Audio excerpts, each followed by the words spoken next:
other guy I did the first broadcast for is this character here. I don't think it needs any introduction, does it, really? In the days when I was playing, we used to play a ballroom in Newcastle, and the manager was a guy called Chas Chandler. We used to play sort of semi-modern jazz, because they had, in those days, casinos everywhere before they clamped down. And he had a beat area, but he also had a casino, and he wanted some lounge music. We used to play nice, cool lounge music for him in the casino. And I got to know Chas quite well, and then we went our separate ways. I went to the BBC, and I didn't know what had happened to Chas. Well, I booked the Animals, and there's Chas on bass. And he said, "Hey, what are you doing?" I said, "I'm your producer." He said, "Oh, great." And so we went out and got to know each other again, and that was great. And then he phoned me up one day, and he said, "I've gone into management." And he said, "I've got this incredible American guitarist." He said, "He will just blow your mind. He's just so different to anything you've ever heard." So I said, "Well, have you got any tapes? Have you got any demos?" And he said, No. He hasn't even got a record contract yet. It's still the early days, you know.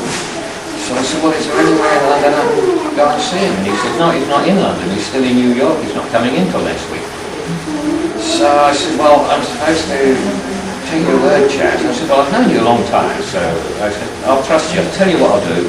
I'll book an extra studio, not one of my regular studios in the Playhouse." So I booked this studio called S2, which is the sub-basement of Broadcasting House. It's designated S because it's actually the sub-basement. You've got ground floor, lower ground, basement, sub-basement. So there we are, right down in the bowels of Broadcasting House, Studio S2.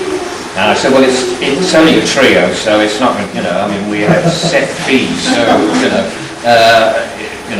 it's not going to cost me a fortune, and, it should be all right in a studio like that."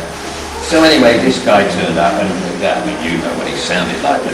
I mean, what people forget about Hendrix sound in those days was that today they've got all sorts of gizmos and all sorts of gadgets to reproduce the kind of distortions and all the feedback sounds that Hendrix produced. But they weren't invented then, so the only way Hendrix could get those was to wind his amplifier up full and walk into it. Because, all his crazy sound. So the noise in the studio, the volume was just, I said to the studio manager, close down the faders, and the glass was moving like that, the volume of the sound. So anyway, there we were doing what you call padding down, which was to try and get the sound down to a decent level so you weren't blowing up the equipment when you tried to balance it. So the studio manager was plugging away and trying to pad it all down.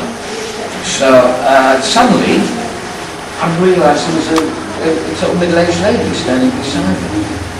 So I said, "Oh, can I help you?" "Oh, this is not a Jimi Hendrix fan." So she said, "Well, actually, I'm a producer for the third program."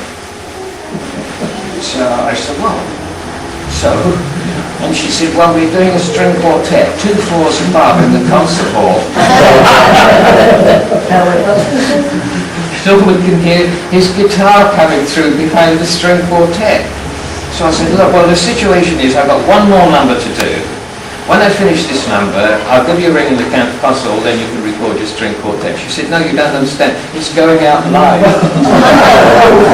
So the fact is that Jimi Hendrix did his first broadcast behind a string quartet on the third program.